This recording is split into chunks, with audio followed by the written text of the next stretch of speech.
Assalamualaikum teman-teman. Di sini kami akan mempresentasikan analisis aktivitas operasi dengan anggota kelompok yang pertama Rizky Faturasa dengan NPM 4028, Steven Tirta Renault dengan NPM 4078, Dava Nabil Hakim dengan NPM 04126, dan Muhammad Novel Hafiz serta saya sendiri yaitu Akmal Balia dengan NPM 4193.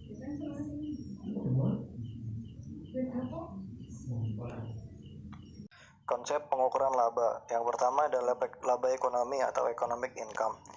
Laba ekonomi itu sendiri mengukur perubahan bersih kekayaan pemegang saham selama satu periode. Dan pada umumnya laba income sama dengan arus kas bersih satu periode ditambah perubahan nilai sekarang arus kas yang diharapkan di masa depan. Yang kedua adalah laba tetap atau permanent income. Laba tetap adalah suatu estimasi dari rata-rata stabil yang diharapkan akan diperoleh suatu usaha sepanjang usianya dengan mempertimbangkan kondisi usaha saat ini. Yang ketiga adalah laba akuntansi. Laba akuntansi dihitung berdasarkan akuntansi akrual, yaitu mengakui pendapatan dan menghubungkan biaya dengan pendapatan yang diakui. Selanjutnya, laba akuntansi mempunyai masalah untuk pengukuran akibat distorsi akuntansi karena diperkenalkan berbagai aturan yang telah ditentukan manajemen laba dan kesalahan estimasi yang terdiri dari komponen tetap atau berulang, komponen sementara, dan komponen tidak relevan terhadap nilai. Selanjutnya ada mengukur pengukuran laba. Mengukur pengukuran laba bisa dari beberapa macam. Yang pertama ada pendapatan. Pendapatan merupakan arus kas masuk yang diperoleh dari aktivitas usaha perusahaan yang masih berlangsung. Yang kedua ada kerugian. Kerugian ialah penurunan aset bersih perusahaan yang berasal dari aktivitas sampingan atau insidental suatu perusahaan. Yang ketiga ada penangguhan biaya. Penangguhan biaya ialah arus kas keluar untuk biaya atau kerugian. Tidak selalu harus terjadi bersamaan saat beban dan kerugian diakui. Yang keempat ada keuntungan. Keuntungan adalah arus kas masuk yang diperoleh berasal dari transaksi dan peristiwa yang tidak berhubungan dengan aktivitas usaha yang masih berlangsung. Yang terakhir ada beban. Beban ialah arus kas yang terjadi atau akan terjadi dari arus kas keluar masa lalu yang berasal dari aktivitas usaha perusahaan yang masih berlangsung. Lalu selanjutnya ada alternatif pengukuran laba. Yang pertama adalah laba berulang, laba yang diharapkan akan terus terjadi. Yang kedua adalah laba tidak berulang, laba yang hanya terjadi sekali. Yang ketiga laba bersih atau net income, yaitu hasil akhir pengukuran laba. Yang keempat adalah laba inti, suatu pengukuran yang mengeluarkan seluruh pos tidak berulang dan dilaporkan sebagai satu baris terpisah pada laporan laba rugi. Yang kelima ada pendapatan komprehensif, yaitu mencerminkan hampir seluruh perubahan pada ekuitas yang tidak berasal dari aktivitas pemilik atau saat dividen penerbitan saham. Yang kelima adalah laba operasi yang masih berlangsung, yaitu merupakan pengukuran yang mengeluarkan pos luar biasa, dampak kumulatif perubahan akuntansi, dan dampak penghentian operasi. Yang ketujuh ada laba inti yang mengeluarkan seluruh pos yang tidak berulang dan dilaporkan pada suatu baris terpisah dari laba rugi. Yang kedelapan ada pendapatan komprehensif, mencerminkan hampir seluruh perubahan pada ekuitas yang tidak berasal dari aktivitas pemilik atau seperti dividen penerbitan saham. Dan terakhir ada laba dari operasi yang masih berlangsung, yaitu pengukuran yang mengeluarkan pos luar biasa, dampak kumulatif perubahan akuntansi, dan dampak penghentian operasi. Laba perusahaan yang berasal dari aktivitas operasi yang masih berlangsung. Ada 3 aspek. Yang pertama adalah laba operasi dari aktivitas operasi. Yang kedua berfokus pada laba perusahaan keseluruhan, bukan hanya untuk kreditor atau pemodal. Dan yang ketiga hanya berkaitan dengan aktivitas usaha yang masih berlangsung. Laba non operasi mencakup seluruh komponen laba yang tidak termasuk dalam laba operasi. Implikasi analisisnya. Yang pertama, standar akuntansi mewajibkan pengukuran laba alternatif untuk dapat mengidentifikasi komponen yang berkelanjutan dan tidak. Yang kedua, pendapat analis hanya pada satu pengukuran laba atau beberapa variasi yang memasukkan atau mengeluarkan pos tertentu. Dan yang ketiga, bagaimana menentukan yang benar. Terdapat 2 alasan, yaitu yang pertama, pengukuran laba yang benar harus dengan alasan yang spesifik. Alasan yang kedua yaitu pengukuran alternatif laba akuntansi hanya dari memasukkan atau mengeluarkan beberapa pos tertentu. Untuk slide selanjutnya, pos luar biasa.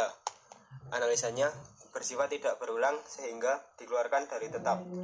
Yang kedua, karena ada untung atau rugi dari pos ini maka dimasukkan dalam laba ekonomi. Yang ketiga, seringkali bersifat operasional namun berbeda dengan pendapatan dan beban operasional sehingga sering diperhitungkan pada laba operasi. Dan yang terakhir, termasuk resiko bagi perusahaan dan ada kemungkinan berulang di masa kemudian.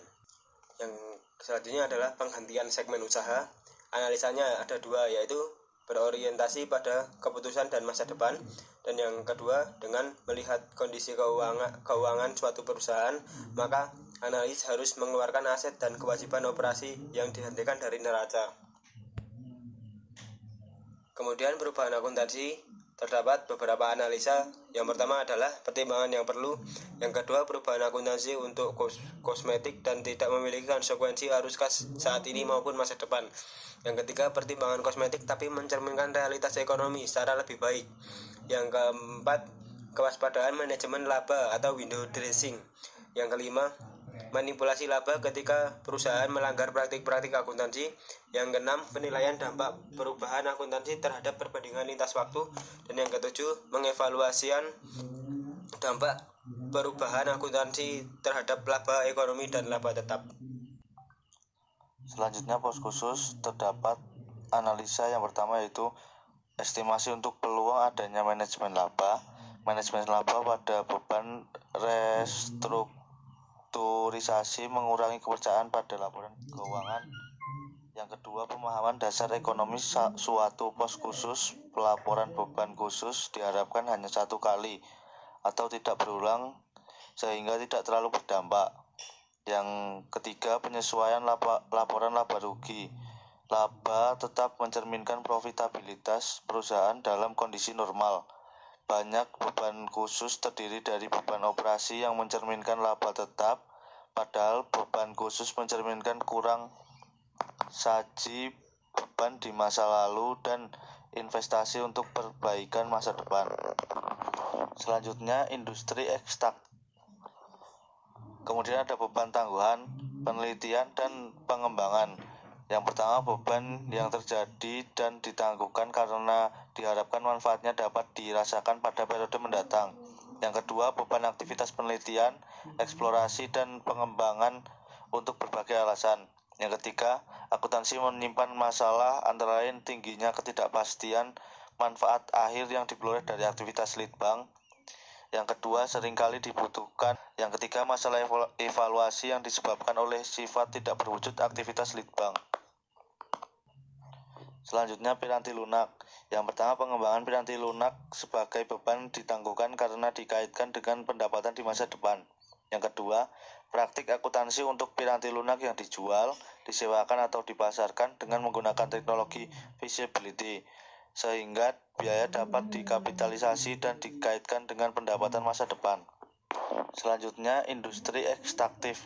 Yang pertama, biaya eksplorasi dan pengembangan secara wajar diharap dapat diperoleh kembali dengan penjualan sumber daya alam dibebankan ketika terjadi atau dikapitalisasi dan diamortisasi sepanjang perkiraan periode manfaat di masa mendatang. Yang kedua, akuntansi. Biaya eksplorasi dikapitalisasi saat terjadi dibebankan jika sumber tersebut tidak berhasil. Jika berhasil, direklas sebagai aset yang dapat diamortisasi.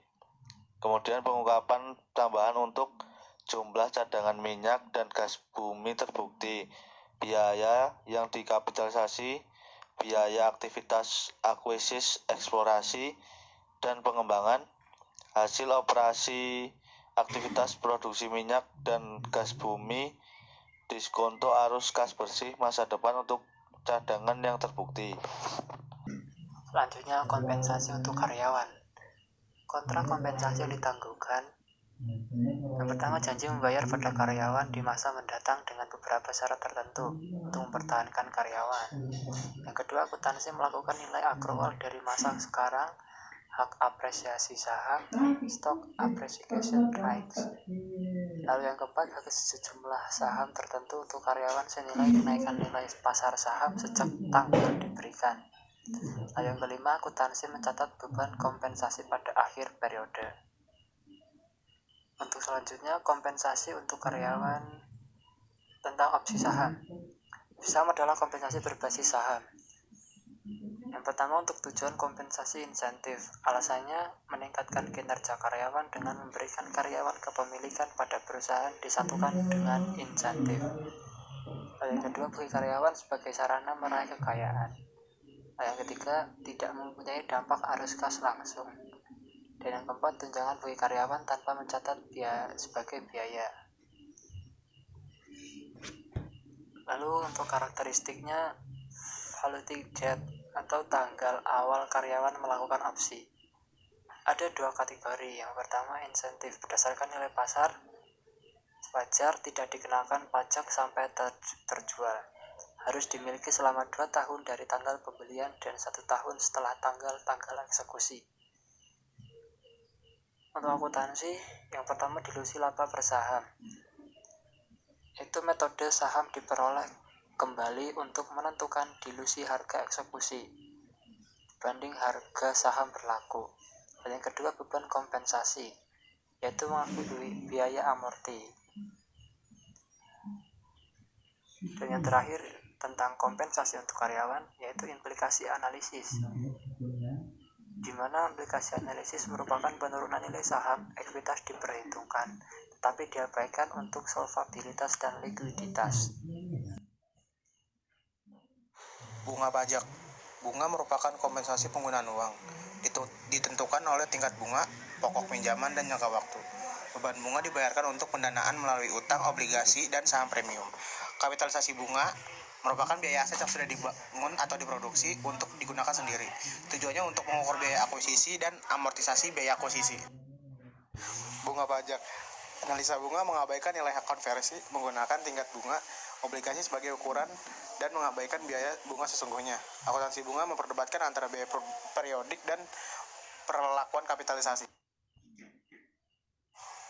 Bunga pajak. Pajak penghasilan merupakan perhitungan laba menurut UU Pajak dikali perhitungan laba menurut GAAP.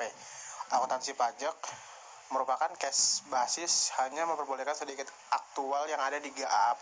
Akuntansi pajak merupakan deductible dan undeductible pada biaya. Perhitungan rugi dikompensasikan dengan laba pada tahun berikutnya. Perbedaan temporary yaitu merupakan periode depresiasi. Baik, sekian presentasi dari kelompok kami. Apakah ada yang ditanyakan?